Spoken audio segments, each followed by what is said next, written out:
নমস্কার, সুকন্যাস কিচেনে তোমাদের সবাইকে স্বাগত। আজকে তোমাদের জন্য আমি নিয়ে এসেছি আওয়াধি মুর্গ মশালার রেসিপি। তো চলো কিভাবে বানাই সেটা একবার দেখে নাও। এসো তাহলে এই আওয়াধি মুর্গ মশালা বানাতে আমাদের কি কি ইনগ্রেডিয়েন্টস লাগে আর আমরা কিভাবে বানাই সেটা একবার দেখে নাও। আওয়াধি মুর্গ মশালা বানাতে আমার লাগবে চিকেন, যেগুলোকে আমি ধুয়ে নুন মাখিয়ে রেখেছি। এছাড়া লাগছে আদা রসুন বাটা, টক দই, কাজু আর চালমগজ বাটা। আর এই বাটিটার মধ্যে আমার রয়েছে পেঁয়াজকে ভেজে মিক্সিতে পেস্ট করে রাখা আর চিনি। ঘি লাগছে। গুঁড়ো মশলার মধ্যে লাগবে জিরে গুঁড়ো, ধনে গুঁড়ো, গরম মশলা গুঁড়ো, হলুদ গুঁড়ো, কাশ্মীরি লঙ্কা গুঁড়ো আর এমনি লঙ্কা গুঁড়ো। তো চিকেনের মধ্যে এই সমস্ত গুঁড়ো মশলাগুলো আমি দিয়ে দিলাম। দিয়ে এর সাথে আমি টক দইটাও দিলাম।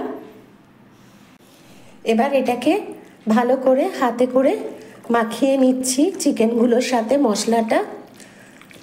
আর এর সাথে আমার লাগবে গোলাপ জল আর কেওড়া জল। চিকেনের সাথে মশলাটা মাখিয়ে আমি 1 ঘন্টার জন্য এটা ম্যারিনেট হতে রেখে দেব। কড়াতে কিছুটা সাদা তেল আর ঘি দিয়ে দিয়েছি। এটাকে এবার গরম হতে দিয়েছি। তোমাদের যদি আমার আওয়াধি মুর্গ মশালার রেসিপি ভালো লাগে তো লাইক করবে, শেয়ার করবে আর কমেন্ট করে আমায় জানাবে কেমন লাগলো। আর আমার চ্যানেলকে সাবস্ক্রাইব করবে। সাবস্ক্রাইব করার পর যে ছোট্ট বেল আইকনটা আছে ওটা ক্লিক করে দেবে, তাহলে যে কোনো রান্নায় দিই না কেন সবার আগে তোমার কাছে চলে যাবে।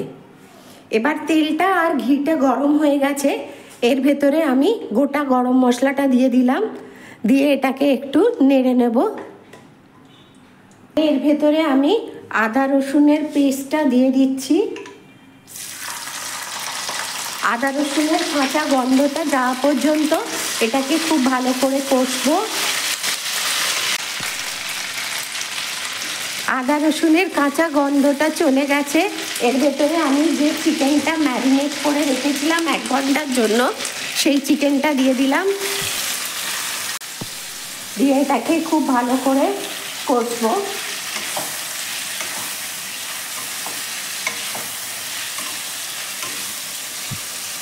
এর সাথে যে ভাজা পেঁয়াজটাকে বেটে রেখেছিলাম সেটা দিয়ে দিচ্ছি। এটাকে ভালো করে পেঁয়াজ বাটাটা এর সাথে দিয়ে ভালো করে কষবো।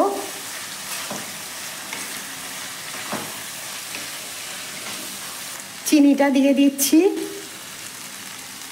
চিনিটাও মাংসের সাথে মিশিয়ে নেব।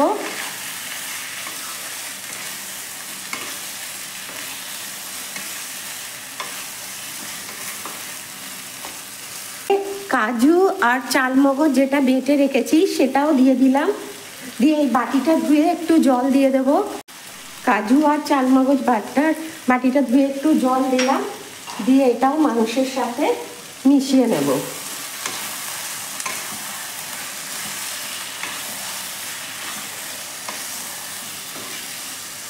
মাংসটা আমি ঢাকা দিয়ে দিয়ে কষবো।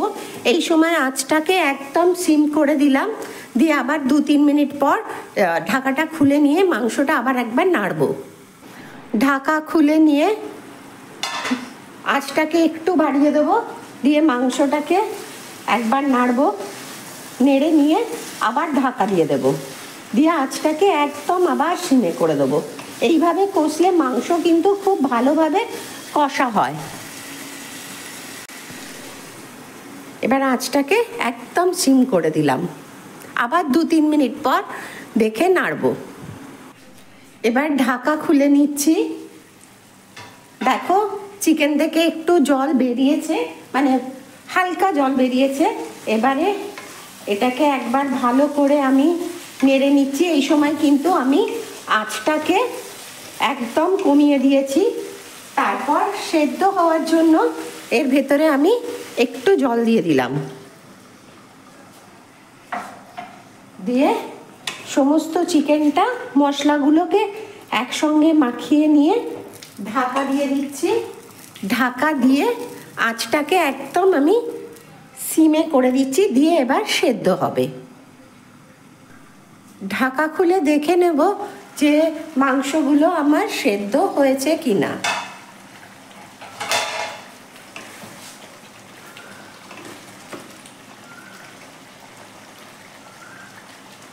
একবার দেখে নিই।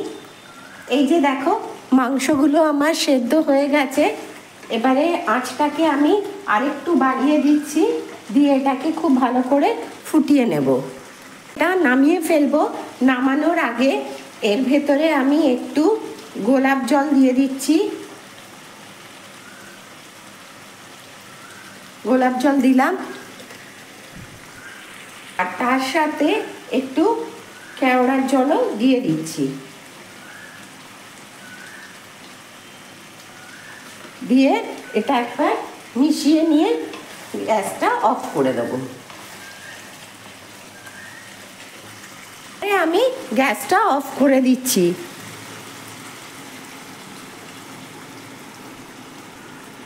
আওয়াদি মুর্গ মশালা আমার রেডি।